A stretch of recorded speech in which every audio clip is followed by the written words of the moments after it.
Hey everyone, welcome to Generative Now. I am Michael Magnano, a partner at Lightspeed, and this week we're revisiting a conversation with the one and only Mike Krieger, Anthropic's Chief Product Officer and former co-founder and CTO of Instagram. Mike has one of the most impressive resumes imaginable in tech and Silicon Valley, and so this was an awesome conversation. Mike and I talked about his journey to Anthropic, the lessons he's taken away with him from Instagram, and how he thinks about differentiating Claude from their competitors. Here's the conversation. Hey, Mike. Hey, good to see you. Good to see you. Thank you so much for doing this. Thanks so much for having me. Man, I have like so many things I want to ask you, and we have limited time, so I'm sure I'm just gonna like rapid fire at you. The biggest question I have had since I learned that you were joining Anthropic was, how did you go from building one of the most beloved consumer apps in the history of technology to building at a place like Anthropic, so focused on research and technology and building sort of state-of-the-art AI models?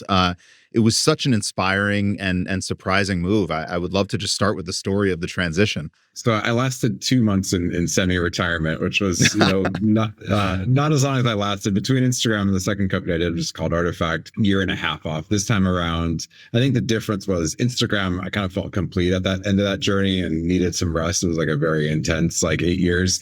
The Artifact, it was like, the product was really good. We didn't hit product market fit. So it was like champing at the bit. I'm like, I want to get back in the seat and I want another swing. But I'm a builder. I love building. I love building both products and teams. And so as that was ramping up and I was thinking about what was next, realized those things I absolutely love about doing that 0 to 1 startup journey. There's huge sort of uncertainty bars on whether you actually get to work with a bigger team at any point of that journey, right? Like if you do it really well, then you get to hire up and it's great.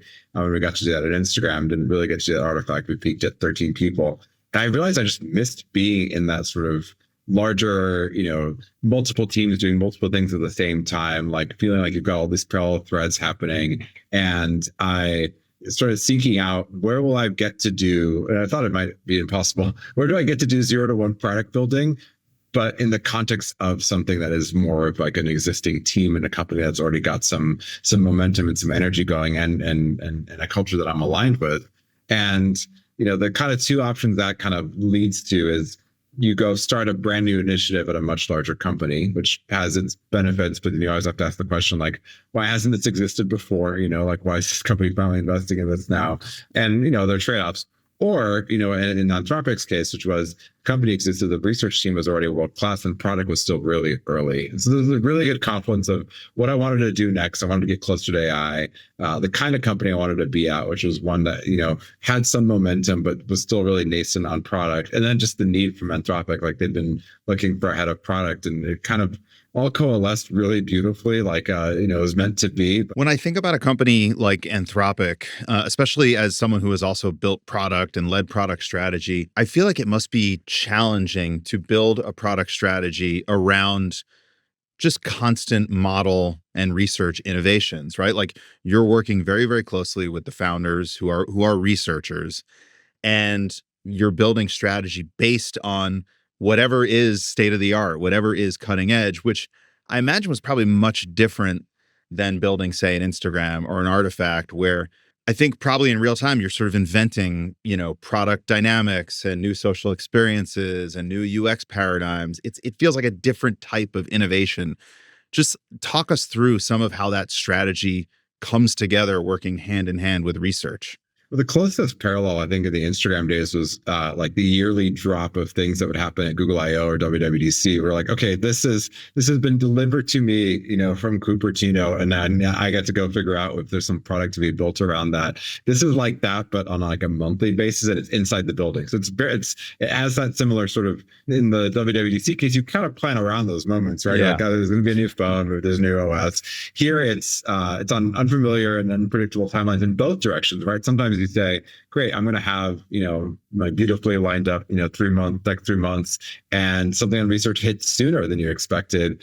And, computer use, for example, for us, like it was October or November, as we were getting ready to launch the model refresh for Sonnet, we realized computer use was actually at the point where we wanted to at least put it in the API as a beta. And we went from, that's probably like early next year to, let's actually get this out once it gets through all the safety testing in like 3 weeks. So, that sort of can pull forward, but also it's research. So it also could take longer, right? So it's a lot of sort of dynamic reprioritization. And I like to joke with the product team that like, if we froze our researchers, we shouldn't. We love them and they shouldn't be cryogenically frozen. But if we did, like, we should still have like a year of roadmap ahead. Like, I think the models still have a tremendous amount of sort of juice left in them, even for the current generation. And so what it's meant is a sort of portfolio approach where we've got a team we call labs, which is paired with early research. And the idea there is if research hits sooner than expected or on the timeline we expect, we're not waiting for them and then starting the product process. Because at that point, you're, months behind where you could be. Then we have like model dependent or model adjacent features that are either in the current model or upcoming features, but still require a lot of research product collaboration. Something like artifacts, which we launched last year, ongoing improvements to that often require some fine tuning of the model. So you got to stay close to research and product. And then there's stuff that's just like good product work that is like probably using the model in some way, but not requiring some model leap or some model like customization. And I've learned, over the last year, just having a portfolio of those is healthy because at any given moment, you'll either need a spike on one that you didn't expect to, or if something's taking a little bit longer, great, you can put that time into product polish or rounding out our mobile features or doing some other work that is a little bit outside of the model work. So would you say like the biggest steps forward in the product often come from a certain product vision that then drives the research work? Or is it the research, there's some breakthrough and then you and the team are like, what's something amazing we can do with this? Oh, it can write code. Let's turn this into artifacts. In what direction does it normally go for the biggest product innovations? The way I would put it is the sort of model gets you to like another sort of like level of capabilities. And then it's a loop of what product ideas do you have and can you fine tune them into the model? So I'll use an example of like agentic capabilities, like in Claude 3.5 Sonnet, especially the refresh, which unlocked a bunch of coding startups doing a lot of interesting work around agentic coding and code editing. And then, even for us within Claude AI, like artifacts and improving artifacts, we could do that in a tight loop with research. So it's sort of these step changes that happen probably at model release time. And then you can do some incremental work, sometimes even in just prompting examples, but often in customizing the model as well. And so it ends up going in both directions, but the research team has more of, sort of a 3, 6, 9 month roadmap that they're trying to deliver on. And then we can do tight loops on top of each of those.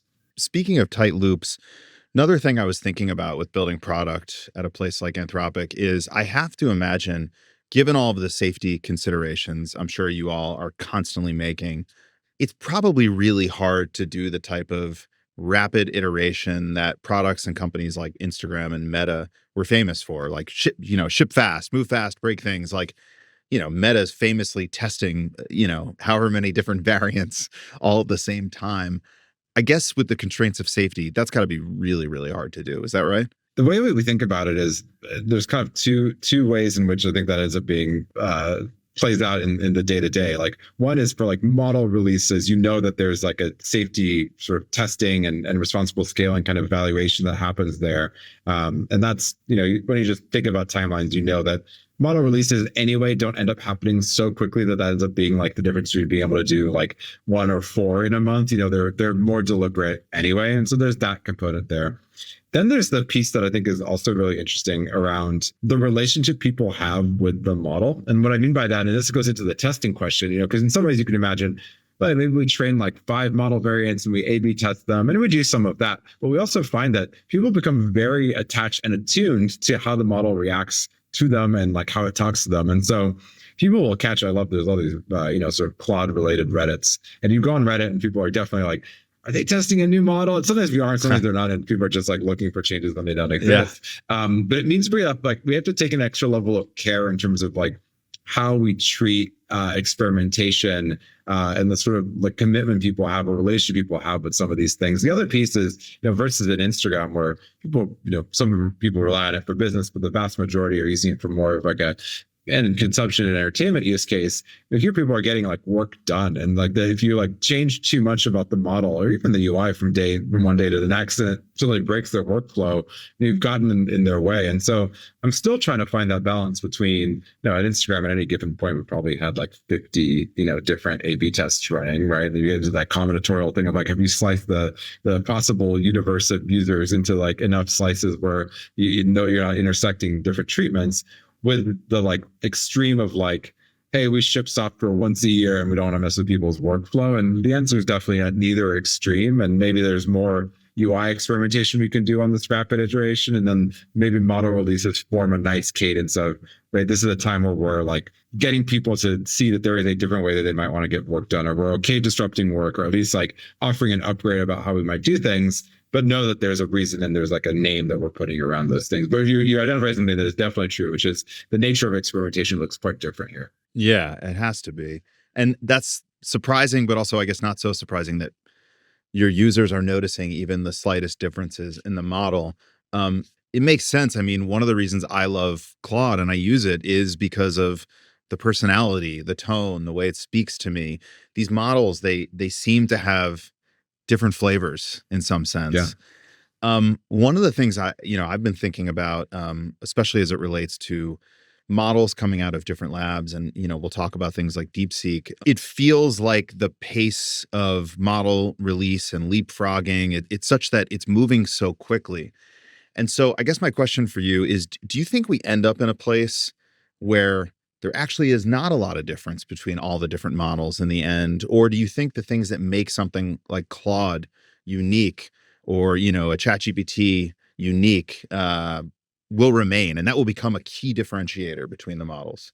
Yeah. And I think it's probably worth talking about like models and products. We had Instagram's kind of most interesting kind of like competition with Snapchat at the time. For sure. And people would ask like, well, like, you took, this stories approach that they took and made it more Instagram and put it in Instagram, and things went the other way as well.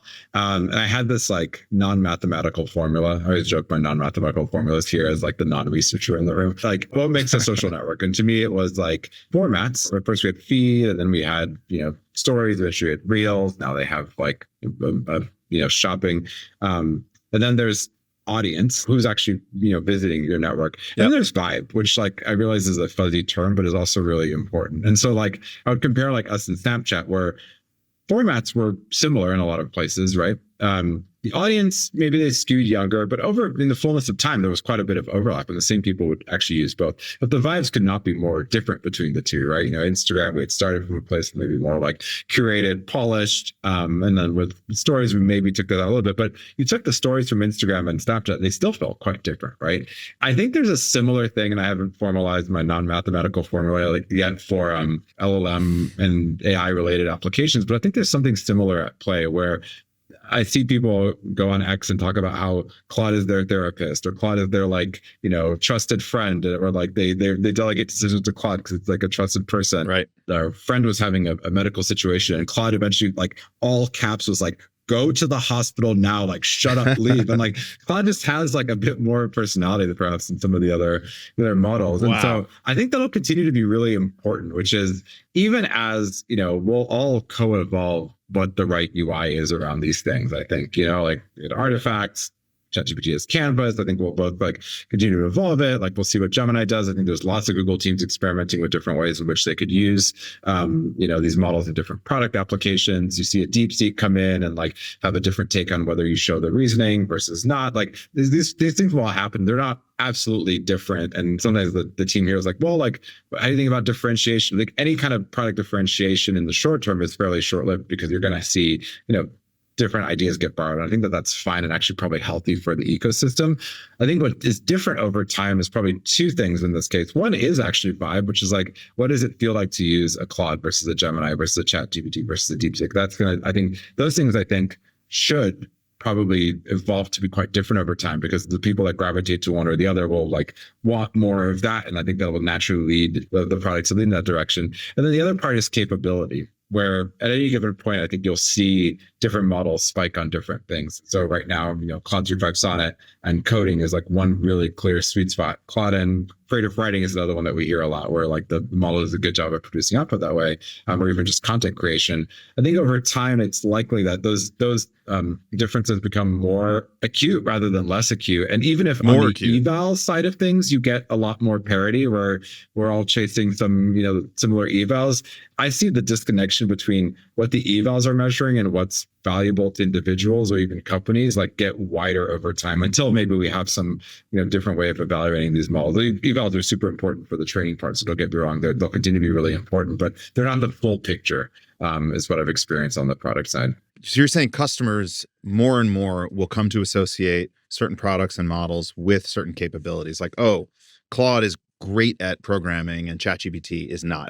I'm making that up as an example. You think that actually becomes more pronounced over time? I think that's what will happen. And this is how I feel when I use this versus the other. I want this for this experience versus the other one too. Right. The vibes. That's super interesting. I mean, I do feel like you said formats are easily, ported over to different products, but I do feel like Anthropic has done a really, really good job sort of at the presentation kind of application layer. I feel like you have in many ways out innovated, or at least outpaced in terms of innovation at the product layer, things like artifacts, projects, computer use.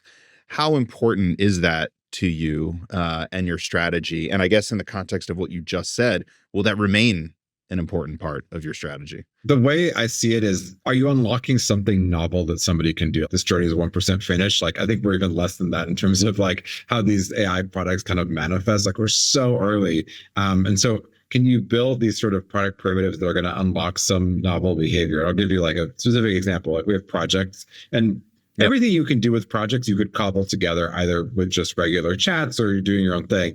But the fact that we have this container for it means that we hear from people that say, hey, I have a project for all my health records. It's like one place where I know to go put like every single thing. I definitely do too. Like, I chat with Claude all the time about, I've got this new blood work. Like, what was it in me? I was having low blood pressure for a while, and I was like tracking all that. It gives people like sort of like a container and a shortcut for how to use it. A lot of what we're thinking about over the next couple of months in the product is, what are the sort of surfaces or capabilities we unlock that help people like take what is a expert use case or something that if you absolutely know how to prompt it and get the right data in, it's great. And then just get Claude to do it for more people so that it can unlock value for others. And like, that's like a lot of what I think we need to be doing on product overall, not even just at Anthropic, like industry wide, around like lowering that barrier. And like the state of the art on lowering that barrier mid last year was like suggestion, chips around like ask the model about these things. But even that, without the actual right context, you're actually not going to get a satisfying answer. You're going to get some like fun entertainment use case, like tell me a joke or write me a poem. Sure, that was great in like the beginning of 2024. Now I think it's much more like, and it's a challenge because this is like not an instant thing, but is it connected to the right data sources? Does it have the right context about you? Do you know how to then use it? Like, is it producing useful work on the other end that you can then port or use into whatever actual like daily work you have? Like, those things become much more important, and like we build products in service of that versus just as additional ideas on top of Claude AI.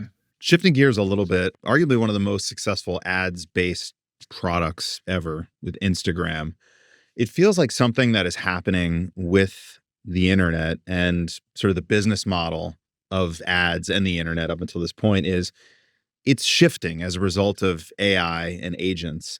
Is this something you all think about, especially you, again, given your history and given your background? Like, how do consumer products, especially those that are ads-based, start to evolve when more and more non-human agents are starting to access the world on the internet? Yeah, I think you could look at it in a couple of different ways. In one way, if we deliver on the promise of these tools collectively as an industry, it should ideally save people quite a bit of time that is, maybe is now can be spent on like more entertainment use cases. So like ads and like that sort of like set of media might actually become more important because maybe we have more free time.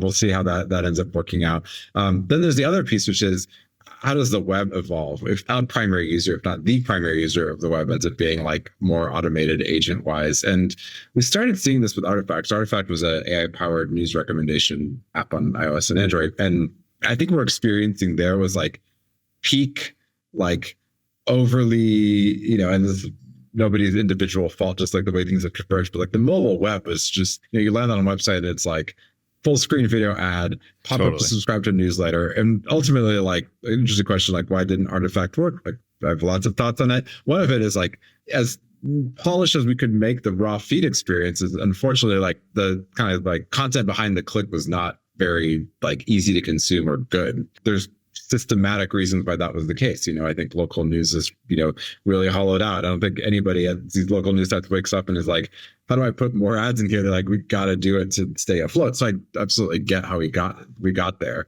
But then I think the next leap is like from, different sites that can browse the web and summarize them, et cetera. Like you're not even seeing that content. And so regardless of whether it's agents or whether it's, Perplexity going and doing summarization or, any number of these search places, we're going to have to see a shift in business models for these sites anyway. We're going to have to see a shift from this relationship between a writer, publisher, and an individual around what does it mean to have, even if it's not a pure agent, it might be like a short-term browser. And I don't think anybody has the answer there yet, but also a world where, we're so detached from the writers behind the content, I think is like a not great world. And so how can AI products actually be better conduits? I tweeted about this email product called Cora, built by the folks at Every. And I get newsletters in my inbox and it does summarize them, but I actually find it really valuable because before, you get like, no opinion, the latest no opinion. And you're like, okay, there's a subject line and the first line, like, do I want to read this? Like, I don't know, I've got a lot going on.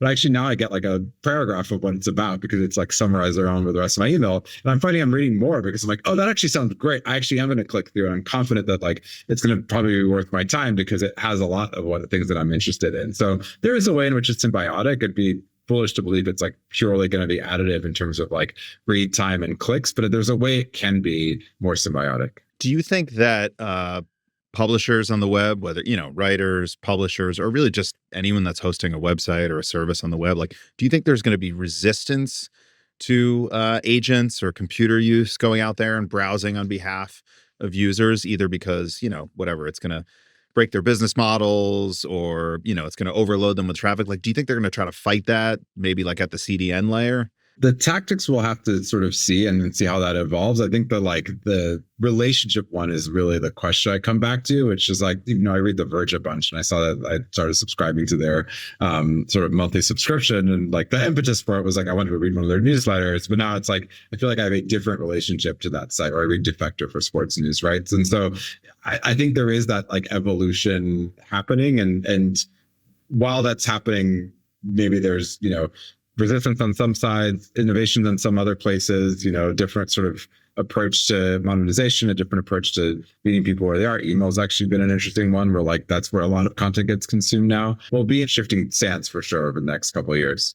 Speaking of this topic and Artifact, I know Artifact was somewhat recent. I think it was only, you started it only maybe 2 years ago, but it feels like the world was completely different. Do you think you would have done things differently if that company had been started today? Like, are there far more capabilities today through AI that maybe would have made that product and business work as you originally envisioned? Yeah, and it's interesting just watching how quickly things evolve. I think the final version of Artifact, we eventually sold it to Yahoo, but if you take like the version that we had like right before we shut down, had started incorporating a lot more of what had become like available just in those like previous years, like LLM APIs. So we could do like summarization, we could do clickbait rewriting, we could add AI in like hopefully, value add and user sort of focused ways. But you're doing it off a base that doesn't assume that, right? So like the product has to evolve. I was playing with Particle.news, which is like another take on like AI powered news, and they feel like if you had started Artifact in 2024 rather than in 2021, like we did, where would you start? Well, you'd have a lot more around like AI aggregation, and you'd have even the ability for AI to read you like the top news of the day. Like you would approach the product in a different way. But I think the really fascinating question is like, is that going to be true on like a yearly basis? Like a year from now, you're like, oh, that was like great for 2024, and maybe it continued to evolve, but like actually now we've got this this different approach. It's just the capabilities that you have access to that previously might have taken you like years to build out as a startup, might not even been achievable without a much larger research team or a much larger data set, are now available, and like they get cheaper by the month, it feels like. So like how do you like think about that in product and be willing to like actually question a lot of fundamental assumptions about how a product works? Like I think I would have been interesting to do with Artifact was like in the last few months, like actually like pare it down completely. Actually, that's great because at this point we'd ingested like 3 years of news data. We had like a really rich corpus. We had one prototype that was fun, which was, right, like what if it was more around like conversing with that knowledge base and asking questions, and maybe some of these are canned questions and some of them aren't. And it was fun. It was very different. Super fascinating. So Artifact, obviously consumer product, Instagram, obviously massive consumer product. We talked a little bit about product strategy inside of Anthropic, but overall, like what's it like for you to be building inside a product that I think in many ways is now catering to enterprise customers, completely different type of customer than say Instagram in some respects. What has that been like? Yeah, it's interesting trying to build both at once because there's plenty of people that go to Claude AI, sign up for free and a pro subscription. You learn from them in some ways, but what's really interesting is our enterprise customers, because two things are happening simultaneously. Like one, it's often not the individuals at a company that are making the decision about like which LLM like enterprise software are they adopting, and instead they might get CIO or CTO buys it for them. So the buyer is a bit different. But then what's really interesting is actually the opportunity for feedback and engagement is much greater because you're really, hopefully mutually invested in the success of that sort of partnership. And so in some ways, we're getting richer, like actually much richer, like feedback on the ground from some of our enterprise deployments, and it's great because then you could send our applied AI team and go either troubleshoot or go learn from those things in the way that like at Instagram we have a data science team and they could try to like find in aggregate what's happening across all of the United States, which is an interesting like societal question, but it's much harder to get at that texture of the individual product. And so that was a difference in what I expected. I was like, like one of the things that's going to be hard with enterprise is like you're going to lose that touch of the customer because it's going to be like the buyer is different. But actually, it's been quite different. We've been able to lean in there. The other piece too is you start from a different place of, all right, your company is paying for this for you, or at least it will be, while they're doing this, either trial or like this engagement. How do you prove value to people there, and so that it's actually becomes successful? Because the worst thing would be like a year in, be like, oh, I guess we subscribe to, Claude for Enterprise and like, not that many people are using. That's a failure on our part. And so shifting the balance of like what user education looks like and what, it's a term I didn't even know before I really started here, which is like enablement. There's a lot of like sales and enterprise terms that I've like ramped up quickly on, or I'd heard, tangentially. The principles are the same. You want to build things that are useful to people and then learn from what they're using it and then iterate on that. But the like approach is a bit different. Do you think about products and the product strategy? Do you separate it by sort of consumer and enterprise, or are you sort of just building stuff and it's like, oh, let's now build the enterprise version of this, or maybe vice versa? How does that all work? It's flowed the other way in a couple of ways that I think is interesting as well. Like as an example, like we enterprise first, we built out Google Drive and Google Suite integration, we have GitHub integration, and those are great, starting points for enterprise because hopefully like the admin can configure that once and then everybody at the company has access to it. And there's like some onboarding that you can do there. But ideally, like individuals can use GitHub just as much or connect their Gmail, right? Or connect to their Google Drive. And so it's flowed sort of in both ways where some more like general purpose features mentioned projects and artifacts, like those started like fairly general purpose and then might have some customization for the enterprise. But then also like these like knowledge integrations, I think are ultimately like how we succeed is like, can we connect Claude to the knowledge at your company and actually help you do real work?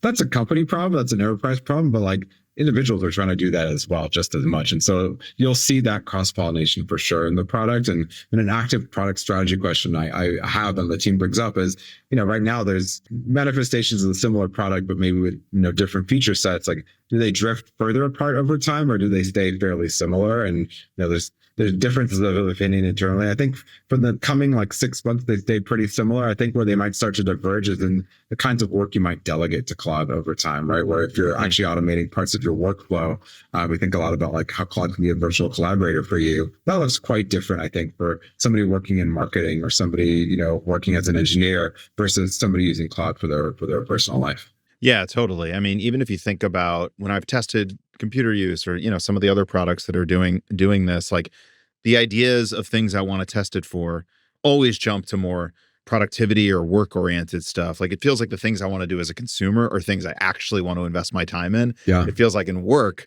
I have all this stuff I want to delegate. Yeah. So yeah, it feels like that would be a surface area that would get far more investment in the enterprise. Yeah, I think that's right. And I think there's also sort of a modality to it as well, where you're doing work, you probably like have an organized task list. I try to do it in my personal life. I don't always succeed. I do a better job of it at work.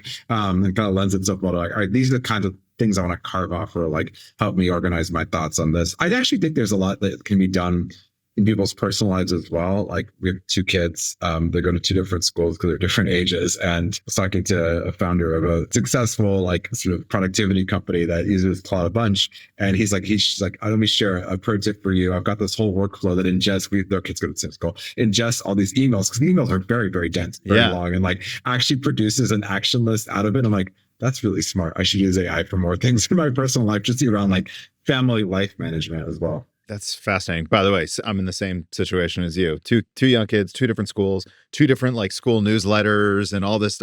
It's surprising we haven't really yet entered that moment where products easily integrate with our personal life, like AI products specifically. Like nothing yet is summarizing my email. I imagine Google will have some wedge there, but yeah, that level of productivity hasn't really crept into personal and home life yet. I imagine that's coming soon. In October or November, we open sourced the Model Context Protocol, which is our take on how do you bring data into LLMs and how do you get data out of them. And we made it open source because we wanted to sort of foster an open ecosystem of people building on top of it. So you can use them with Claude. You can also use them with like several editors that have integrated MCP as well. Like Block just open sourced their agentic coding tool called Goose, and also has like an MCP component built in. So it's gotten adoption even beyond Claude. What's really cool is seeing what are the MCP servers that people build. So if you get Claude for desktop, you can write and integrate your own MCP servers. And if you look at the sort of things that people have built, it's things like Apple Notes. So being able to talk to your Apple Notes using Claude, like Google Calendar, like these things are actually personal, even if they're like productivity oriented, they're still like, they're pretty personal in nature. And I think that's pretty neat. And like, especially as these models, like we think a lot about these models coding, and maybe in the first instance, people think, oh, great, it's going to help software engineers write code. But actually, it's going to help everybody solve problems that can be uniquely solved by writing code, right? And so that might be, today writing an MCP server, or like, that's a pretty technical term, but like helping you connect to something that you already use, like Apple Reminders or Apple Notes, right? But in the future, it could also be, hey, I need to do some data analysis on this, things I collected. Claude can actually write code to do that data analysis and give you that response. And that is Claude coding, even if you're not producing software. Well, yeah, that's what I was going to say. Like, yeah, these things sound technical and challenging for your average person today, but also creating software and creating products is going to get far easier as a result of Claude or AI writing code for you. And I haven't yet been able to fully wrap my head around like what shape and what format that ends up coming in. Like at what point does somebody who's not technical at all start creating these workflows out of software using AI? I'm really fascinated to see what that looks like and where that all goes. I mean, is that something you're all thinking about? Like, for sure. What does Claude do when consumer behavior intersects with software creation? Exactly. Or what, one, like what problem we can solve for people. And then two, how do you help people sort of take an idea in their head and express it visually? I think that was really fun over the holiday break is a couple of people in our go-to-market team, so non-engineers, like people without a coding background, started using things like V0 by Vercel to like prototype ideas they had for Claude. And they came back from winter break and they were like, yeah, I've never written a line of code in my life, but I actually built a fully functioning web application. Like, let's talk about like what Claude could do in this situation. I think that's really interesting, right? I think like the ability for AI, and not just like LLMs, but also like more of these media creation ones as well, to like help take ideas in people's head and then bring them to life so that they can then either become sparks for further like human creativity or something else downstream, I think is like a very cool flywheel.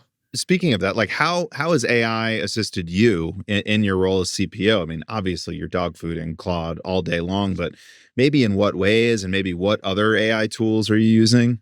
So I'll talk a little bit about Core, just I think it's like a really interesting take on like how LLMs can like break up a traditional workflow. But even in the CPO role, I think two things that have really stood out. One is being a great sort of like critic / sounding board / just external voice. So I'll often be writing alongside Claude. So maybe I'll like write an outline and have Claude produce something for like a requirements doc, or even just like a product strategy document.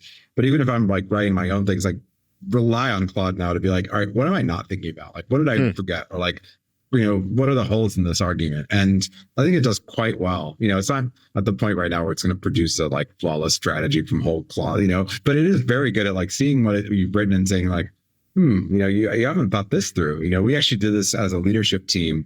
We did our whole like OKRing process late last year. And the first thing I did is like fed it to Claude, and I was like, great, what are we not going on that we should be going? Like, what are we missing? And I had 3 very good answers. I was like, this is really interesting. So that's cool. Critic and then way of filling in. Also accelerant. I use this. We have our, Google Docs integration now. And I was filling out a table. It was actually relevant to your question, which was how can Claude help accelerate product development itself? And I like started building out this end by end table, and I did like half the cells. When I was typing, I was like, I bet Claude could actually do the rest of these cells. Like it's got great examples now at this point. I was like, basically just like, please just fill out the rest. And it did a great job. And I was like, okay, great. And then add to the cells I added. And again, it had like better ideas than I had in a lot of cases. So this like companion assistant sort of piece has been absolutely valuable. And I use that all the time. But some of our like newer knowledge integrations, even stuff that we have internally, those have just been valuable in preparing for the day. Like Claude, like help me get ready for the day. We've got these like MCP integrations and, I was actually talking to this morning. It's like, you've got this podcast, recording and here's the briefing doc, better review that ahead of time. Like be thinking about this. Like, great. Like now I'm in that mindset. That's so cool as well. So as a increasingly aware of my work and the conversations that we're having, it is just a very valuable, like additional sounding board. Do you find a lot of people on the team are doing similar things? Like, are people using it in this way, or is it mostly just you? It's been interesting because this 3 months in, I wrote like observations about Anthropic so far, and one of the things was like we need to do a much better job of like using Claude internally to accelerate our own selves, because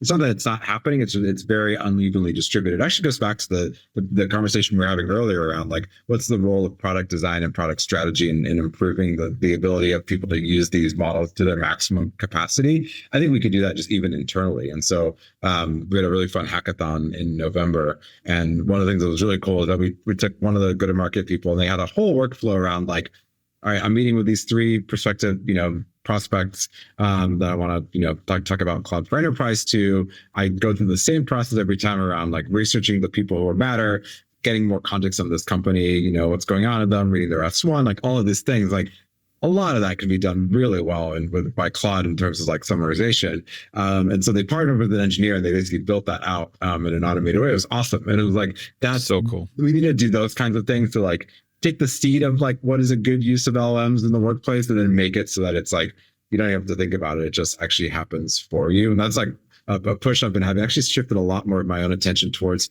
internal products and internal productivity more recently, because I think there's a lot we can learn from, hey, have we actually made, our sales team more productive? Have we made our engineering team more productive using some more like cutting edge things that we can do with Claude? And then can we externalize those ideas into like actual products? That's really, really cool. I meant to ask about the team. I mean, obviously, after you all sold Instagram to Facebook at the time, probably experienced, massive hyper growth, not only in the product, but the team, scaling up the team. I'm imagining you're experiencing something very similar right now. Anthropic has gotten very, very big, very, very quickly, still scaling massively, it seems, all the time.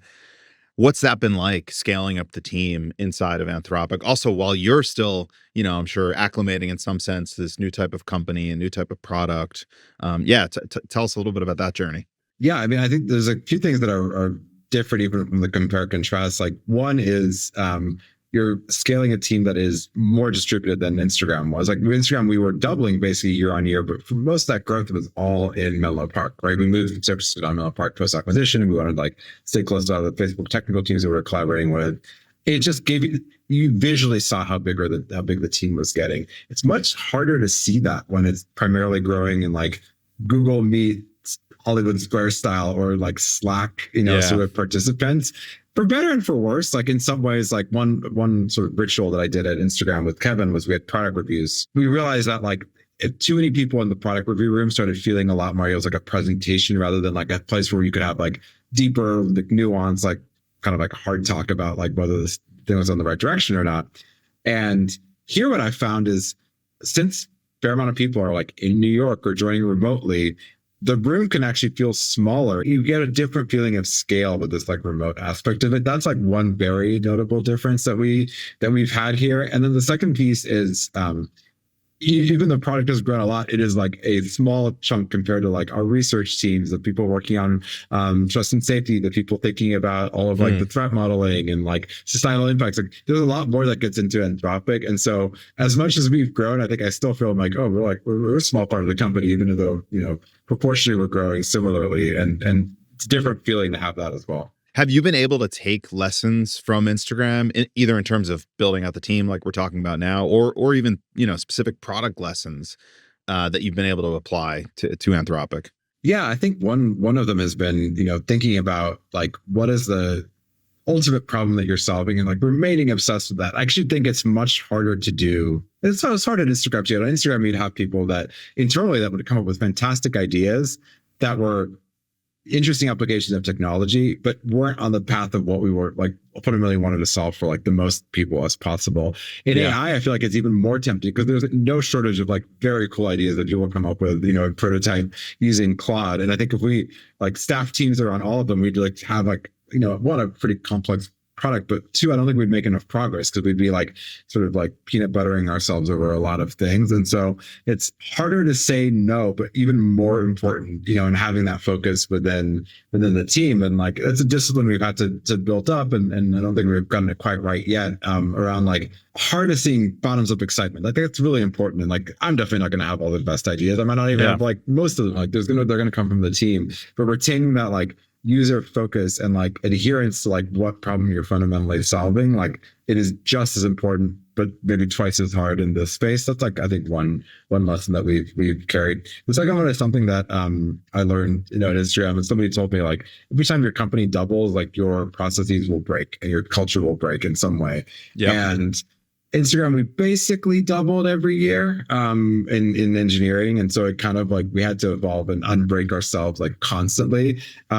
We've grown even faster at Anthropic in the last like year since I've joined on the product side, off a smaller base than, Instagram's growing, but still. And I think we're probably like one organizational and process refactor wise away from like things really humming. And I'll be like at any given point, I'm like, that part's feeling good. That part's not feeling good. One thing I learned at the time at Instagram was, you could put all the processes and like organizational stuff in place. Nothing beats like either getting on the ground and trying to do some work yourself. Like I would still IC engineer at Instagram until the year I left, or just like having really high like bandwidth communication with like ICs on the ground. And so like immediately after our conversation, like I have like a couple of one-on-ones with people that are like, all over the place on the org chart, but like, I want to hear from like, what is like on the ground building product at Anthropic today? And like, how can we make that better? And I think you need to like maintain that contact. It's harder as a non-co-founder. Like Instagram, I knew who everybody was. So I started there. I hired up a lot of that team. I was still engineering. I think one of the challenges coming in is like, I don't know everybody yet. Still, I probably know most of the people that, I'm going to interact with. But two, like, I don't have as much that on the ground tactile feeling of like, what is the state of our code base? And like, what's it like building at Anthropic today? Yeah, that's fascinating. Maybe zooming out a little bit, thinking a little bit broadly about AI and sort of the future. Obviously, one very topical thing is DeepSeek, especially in the beginning of the week. Seemed like the only thing anyone was talking about. What did you take away from that whole moment for, I guess, the state of AI and sort of model development moving forward, and maybe Anthropic more specifically? My wife's great aunt texted us, and I was like, okay, let's definitely. Oh yeah, my parents were asking me about it. Crossed over to something. Maybe three takeaways, like in no particular order. Like one, open people's eyes up. Claude, I think we've gotten great business penetration. Our API is used, really well, but I think we still have a lot of ways to go on like just getting the word out about Claude AI and like getting people to at least experience and like make a choice for themselves. I think it was interesting for people to like see that there was, more to the world than just ChatGPT. Transparently, I think that's like a good thing to have people like experiment with these different tools. So I think that I see some positives there. Two, like many sort of like personal opinion, like overreactions that I've like watched in the market over the last 10 years, like just fascinating watching it. Like one of my favorite writers is John Others. He writes for Bloomberg and, he's like a finance writer. And he has this great column once where he was like, if you had like fallen asleep 2 weeks ago and woken up today, and it had been like some like market swoon, and he'd be like, wow, the market moved like 0.5%, like not that much. And like if you were awake for all of it, it was like the whole like sort of like bumpiness. I really try to take that perspective, which is like, that short-term ability to like overcorrect and snowball is like very real, and totally. And so nowadays there's these things like, okay, like let's write it out. Like what's actually changed? Like we need more compute than ever over here. So like the role of chip companies and the role of scaling up on, if previously it was purely on pre-training, now more on the RL side is like absolutely more important than ever. And then Dara made this point this week and really resonated with me too. It's just, if you now have an even more like sort of high value scaling opportunity around RL, you should be incentivized to do that for even longer, and like Right. if you can train for 5 times as long now and have, 5 times the intelligence, that's a very worthwhile investment to make. So that fundamentally has not changed at all. But the third piece is like just brought to the fore sort of like the geopolitical implications of all these in a way that have been bubbling over and is now like unignorable. And like, great, let's have that conversation now because as timely as time as ever to have. And I think like it's sparking the right conversation by WhatsApp groups or anything to be seen, and beyond just like the broader sort of reach that it's had societally. Like it definitely sparked some real, I think, very timely conversations around that, and I think that's a plus. On the last point, like it definitely seems like it's forcing conversations and forcing people to kind of like confront how or why this happened. And I agree, like that's probably a conversation we should have. And yeah, it's forcing people to ask questions like, did a major distillation happen? And what's your thinking on that? It's really hard to say. I mean, I think like the whole separate topic that I think is interesting on like model tells, like we not the refresh sonnet, but the previous one, we used to start a lot of answers with certainly. It became like an internal meme where we'd be like, so tell if a model been distilled from it. If you ever saw like instantly start like certainly, you're like, that sounds like sonnet-ish. So I don't know the OpenAI models well enough to know like some of those kind of tells were present or not. But yeah, I think it's on all the labs, I think, now to be like, okay, great. Like if there's things that we need to lock down and protect or at least detect, like that work to be done. And then like the imperative to continue innovating and scaling is like more important than ever, I would say. And then, yeah, I totally agree on the second point. And as far as like the overreaction goes, Anthropic, OpenAI, like these are companies, they're products, they're more than just models. And yeah, it feels somewhat reductionist to be like, oh, there's another model here. Let's wipe $1 trillion worth of value off NVIDIA just like that. Like there are lots of other factors here. I spoke at the CEO summit on Monday, and people are like, well, what do you think the sort of impact is on the enterprise? And like my honest answer was like little to none, because every enterprise conversation I have is not, we want to buy your model, or like, we want to exchange input tokens for output tokens. Like that's not what people are looking for. Like they're like, we want an AI partner that will help us like co-design our big bet on our internal transformation, and like also assist with like getting like our products to be more, AI focused, and also like be part of your customer advisory board. So we're like also part of like the community of excellence around using AI. It's like, that is the relationship that you want to have. Like you're picking an AI partner, which just transparently, the list that you're going to choose from is going to be quite small. And like, that's a lot of the capability that we've been building up in the last years, going beyond that tokens in, tokens out, and being more of like a partner that can connect you with the right, solution as things evolve. And that's going to continue to be more and more important. And like, if you look at like the valuations of these AI companies and you think it's just purely on model quality, like model quality absolutely matters, but it's also like the company and the sort of support and the infrastructure that you build around that is like equally important. Yeah, I feel like this has forced a big conversation in recent days. People have not only recognized and acknowledged exactly what you just said, but it feels like it's put a whole new spotlight on like the product, which obviously you're in charge of, and the application layer in general.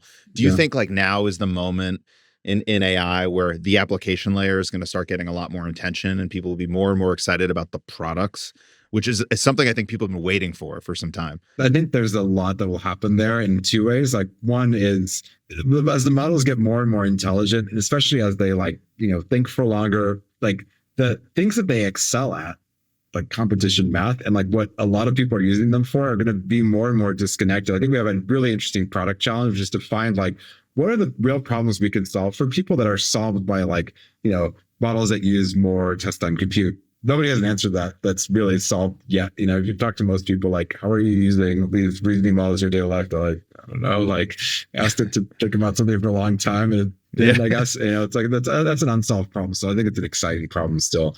But then the second part is, how do these models actually start playing longer and longer sort of roles in people's lives? Because it's not just the ability to reason about something for a while, it's also the ability to sort of agentically act and then sort of reflect on that action and go off and do things like our computer use thing or operator that OpenAI put out. Like that's really interesting. That's a whole new front on the consumer and business product that we'll definitely see over the next few months. Looking back, your former life building in the age of social media, you experienced that whole cycle.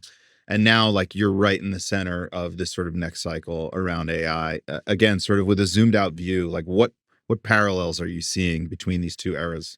It Cambrian maybe explosion of companies that happen in social media kind of mirrors a lot of what's happening somewhat in AI as well. Like either companies like doing their own models or building software. Take your incubator or startup accelerator, like it's AI, right? And like we saw that actually with social media as well. And definitely some breakthrough and become sort of a important long-term company that is like self-sustaining. And then lots like get absorbed or good ideas end up somewhere else, or they consolidate or they sell. Like I think that parallel is definitely real as well. I remember like who's going to be the Instagram of video, and it turns out Instagram and then being the Instagram of video, but also like not social Snapchat cam, emerged and became exactly. But like other apps like did emerge and carved their own space. And so the moment I think is definitely one of like the sort of outward sort of ideation and creation, I think is great. And there's inevitable consolidation that we saw in social media, and we've seen it every way, but like we'll see in AI as well. And then another one of these and we'll expose. So that's one piece.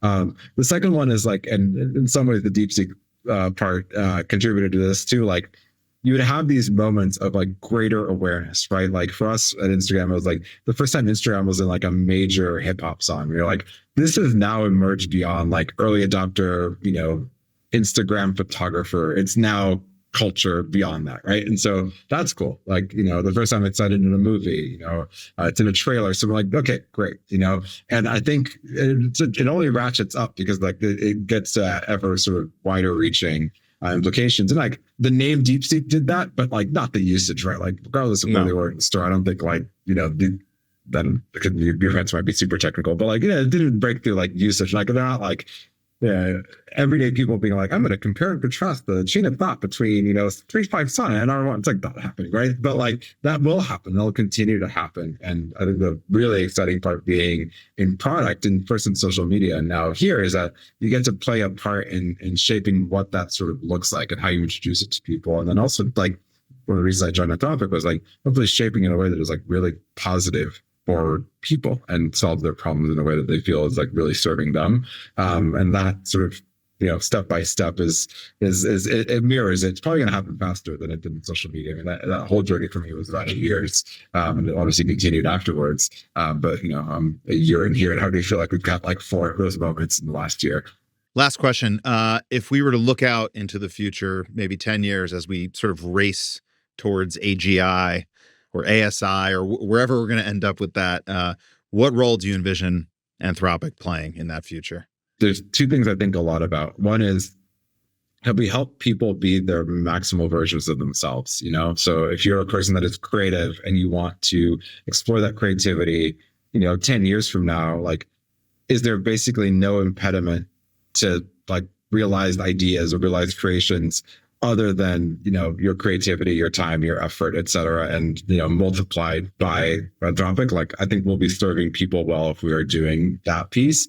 And then like, I often joke, you read Machines of Loving Grace, which is an essay that Dario wrote, like, he's like, in some ways it's like manifesto or sort of, like visionary piece. And like, I joke with him, I'm like, I also think of it as a roadmap. Like, it's not going to be a 1-year roadmap, but it is like what I want to get to. Like, we should be helping in life sciences, and we should be helping in civic society, and we should be helping in like helping the economy thrive and all of those things. And that's not today, But I think the greatest challenge, I think the reason I am here is, can you translate the model capabilities and potential?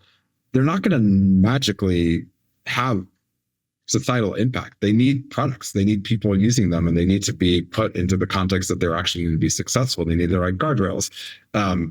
That's how we succeed. Like there's the word I learned last year is viscosity, at least as applied to, society. Like the world has a fair amount of viscosity, and like the way that like you get ideas to penetrate. And so it's not just the future is here to unevenly distributed, but actually evenly distributed or more evenly distributed. I think it's through good design and good product and good building. Like that's how those 2 things coalesce. Love ending on optimism. Mike, thanks so much. This has been a blast. Really, really appreciate you joining. Same. Really enjoyed it as well. Great to see you. You too. Thanks so much for listening to Generative Now. If you liked what you heard, please rate and review the show on Spotify, Apple Podcasts, and YouTube. And of course, subscribe. All that stuff really, really does help. And if you want to learn more, follow Lightspeed at LightspeedVP on X, YouTube, or LinkedIn. Generative Now is produced by Lightspeed in partnership with Pod People. I am Michael Mignano, and we will be back next week. See you then.